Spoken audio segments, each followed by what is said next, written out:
Okay, now we get to our gospel passage, which comes from Luke chapter 14, verses 25 through 33. Great crowds were traveling with Jesus, and he turned and addressed them. If anyone comes to me without hating his father and mother, wife and children, brothers and sisters, and even his own life, he cannot be my disciple. Whoever does not carry his own cross and come after me cannot be my disciple. Which of you wishing to construct a tower does not first sit down and calculate the cost to see if there is enough for its completion? Otherwise, after laying the foundation and finding himself unable to finish the work, the onlookers should laugh at him and say, "This one began to build, but did not have the resources to finish."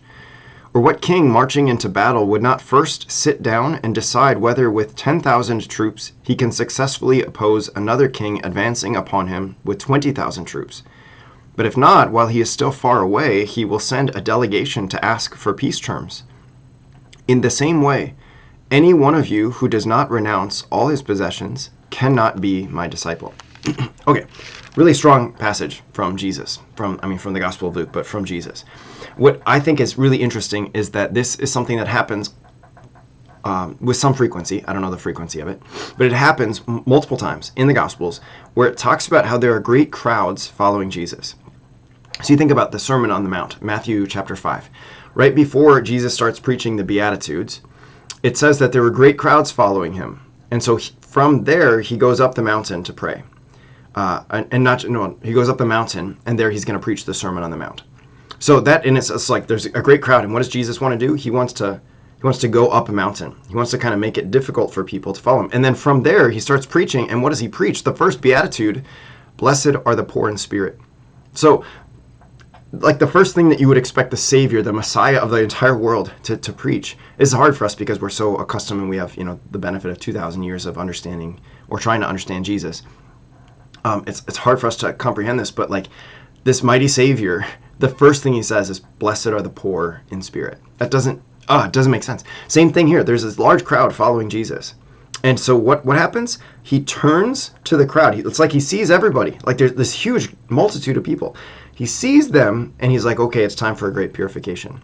And so from there he says, if anyone comes to me without hating his father and mother, wife and children, brothers and sisters, and even his own life, he cannot be my disciple. So obviously there's a lot we got to talk about with that first part of the phrase, but I want to focus on this word, this second part. He cannot be my disciple. It implies, of course, that people want to be his disciple. And not just that they want to, it's that they're congregating, they're gathering. Like people are coming and more and more and more because there's something attractive about Jesus. And so like, yes, I want to follow him. Yes, of course I want to follow him. I want to follow, like whether it's a cultural thing or like I'm doing it because my friends are doing it or because there's something in him that I see that it's like, I want that so much. I just wonder, like, it seems like sometimes we might lack that in today's Christianity. Some of us might be really good about our obligations, that I got to do this, I need to do this, I need to do this. And that's really great. I know there are lots of people in the church who are here because this is how I was raised, or they're here because, well, this is like, my fire insurance. Whatever. They don't. Some people don't even know why they're there. But what's found in the time of Jesus, like as he's going around preaching and teaching, is that people are desiring it. They're like sincerely, earnestly, like, I want that. Whatever it is that he's offering, whoever it is that he is, I want him, and so I got to go to him. So it's like he's coming to, like, they're coming to him, and he's turning around and saying to them, like, you don't really want this. You can't have it. You can't have it. And you don't hear stories, like there's just a handful of stories, maybe even less than a handful of stories of people when Jesus turns around and says, you can't have it, that you hear them saying like, okay, I guess I better leave. No, if anything, it seems like it's like a fortifying moment. Now, maybe we don't get all the details. So maybe people did leave Jesus after this teaching, maybe. But that's not necessarily the sense that you get. It's the sense that you get is like, okay, like I want this, I want this, I want this, and so I'm going to do whatever it takes for me to have this. And again, this isn't like, we know from history that there's lukewarmness. We know from history that there are people who say that they want Jesus but don't actually live like they want Jesus. We know that from all of history, and that includes clergy, it includes non-clergy, it includes all kinds of people. But from Jesus, I just think that's a really fascinating point, and maybe I'm going too long on this one point, but I just think it's really fascinating that Jesus, he speaks this phrase, you cannot be my disciple, or at the end of the gospel passage, he says the same thing. Any one of you who does not renounce all his possessions cannot be my disciple. He's speaking as though people are flocking to him and almost like begging to follow him, which is just a really interesting thing. That I think if we don't have that disposition, we might want to ask for that gift to adopt that disposition. It's just like, I'm so desperate. I'm so like, whatever you say. Okay, so anyway, so from there, now we gotta go back to the first part of this phrase where Jesus turns to the crowd. He's like, if anyone comes to me without hating his father and mother, wife and children, brothers and sisters, and even his own life, he cannot be my disciple.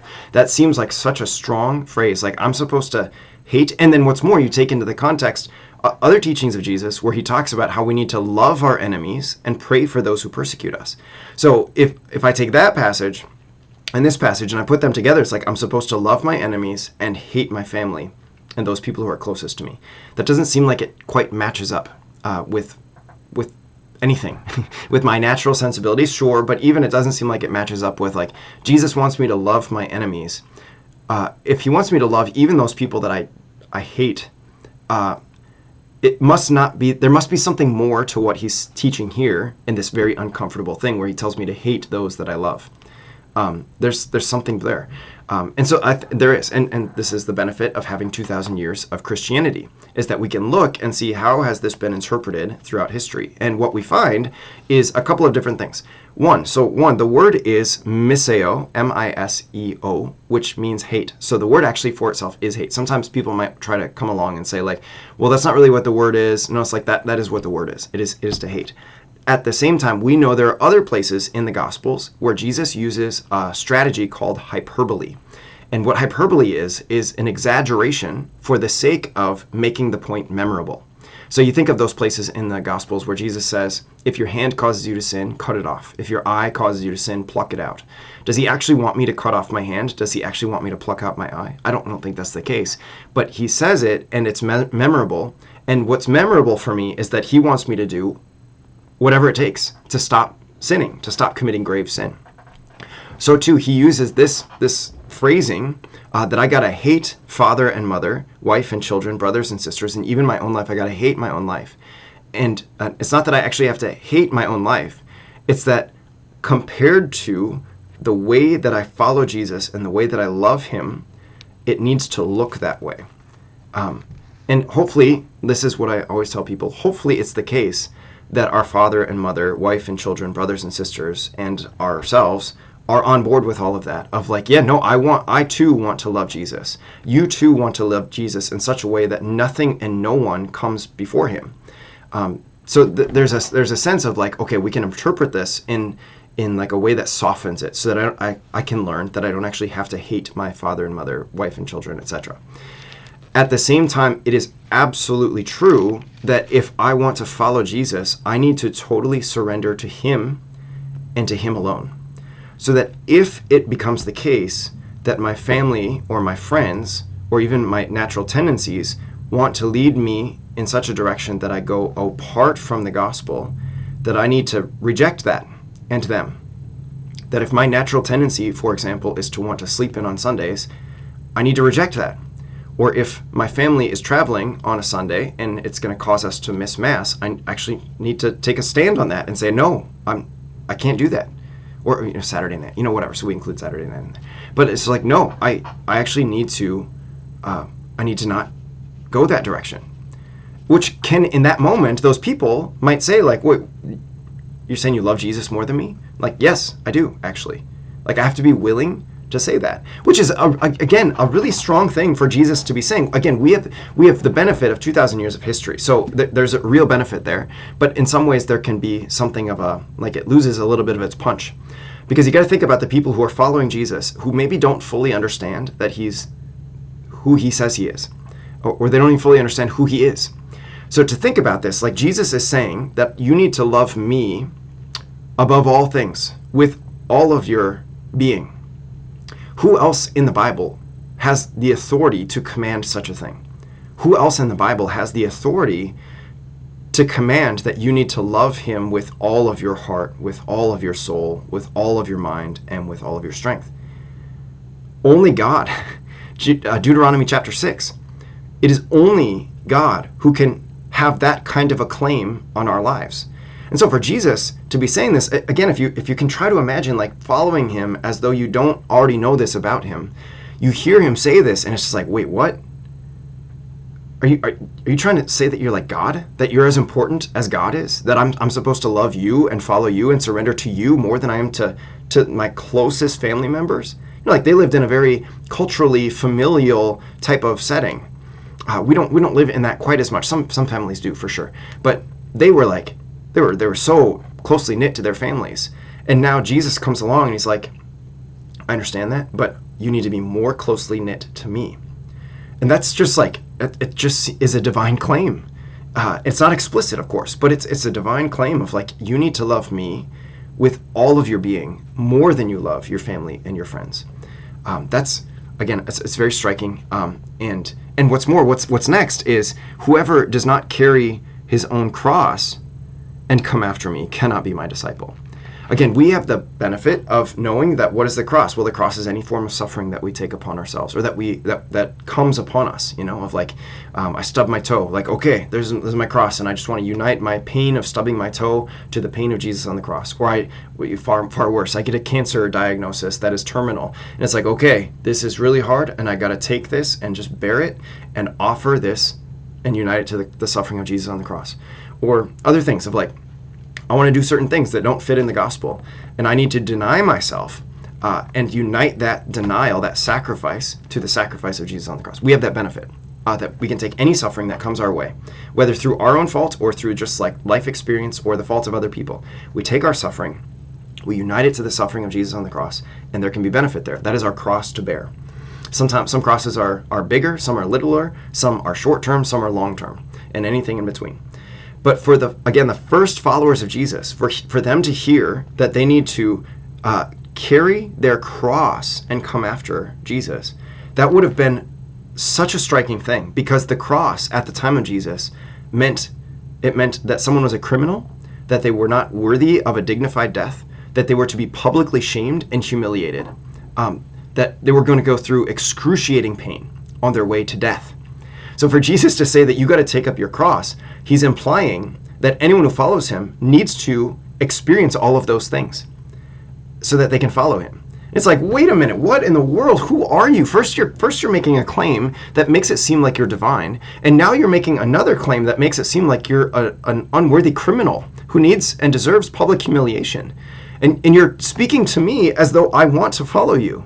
That is just like so strange and confusing. And if we're honest, this is our experience whenever we encounter suffering. Like when we're not suffering, it can be really easy to talk about how I need to unite my suffering to the suffering of Jesus on the cross.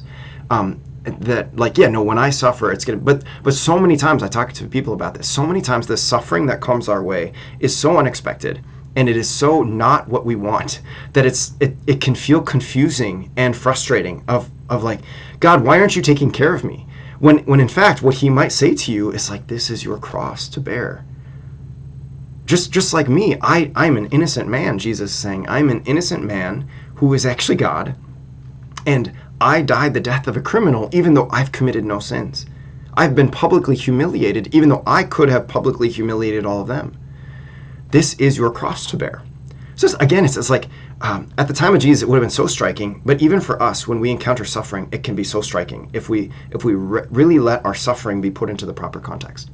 So anyway, so this is like a big warning from Jesus. Like, look, if you want to follow me, this is what we're talking about. So then from there, he gives these examples of like, which of you wishing to construct a tower does not first sit down and calculate the cost, see if there's enough. Otherwise, after laying the foundation, finding yourself unable to finish the work, the onlookers will laugh at you and say, look, this guy started. So imagine like doing that. Like, I'm going to build this tower, and I'm going to build this tower so that I can have good defenses and all that stuff. And then you end up with a half-finished tower, or even 3/4 of a finished tower. And people are just like, hey, there's the worthless tower that's not actually a real tower because he didn't realize that it was going to cost him so much.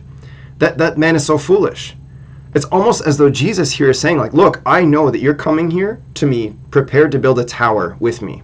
But I just need to tell you that the tower that I'm going to climb is not the tower that you expect. The tower that I'm going to climb is the tower of a cross that is going to lead to eternal glory. But before it gets to that, it's going to be really confusing and really frustrating.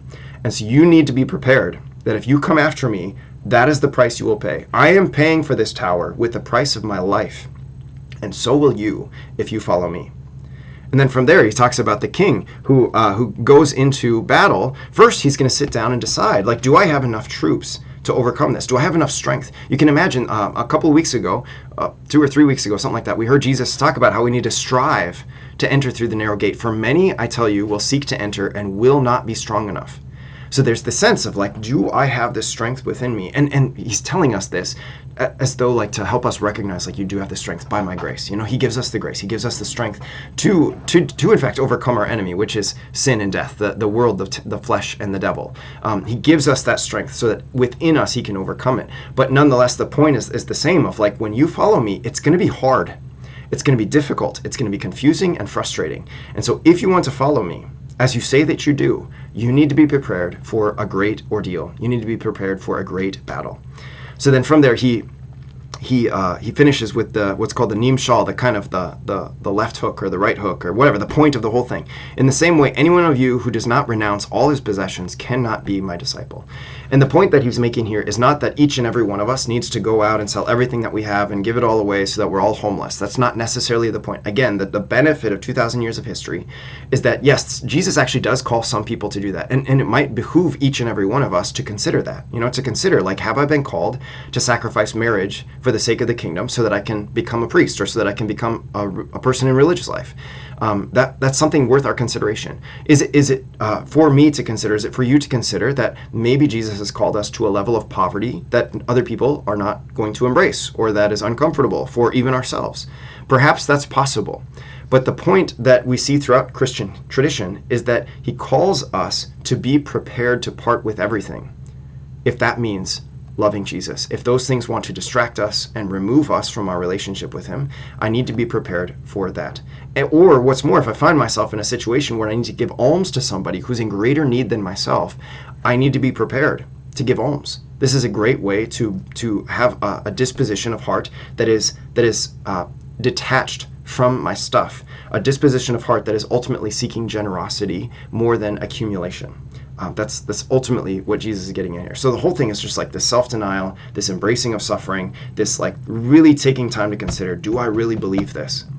So again, we get to like the discernment of Solomon, or the wisdom of Solomon. Jesus here is sharing his mind with us so that as we deliberate, and we are meant to deliberate, do I really want to follow Jesus today? Do I really want to follow him with my life? I'm meant to deliberate, like, am I up for the challenge? Am I up for the call? He's sharing his mind with me so that I can grow in wisdom to see that from a heavenly perspective, I can be ready to part with anything in an earthly way. Whether that's my family, my friends, my stuff, or even my own life. I'm ready to part with all of it because it means eternal glory. And so I'm thinking of things of heaven more than I'm thinking of things on earth. So good. And challenging. It's really challenging. So we'll see you for our next session. We got just the shortest letter of the New Testament. We got that coming up soon. We'll see you soon. Peace.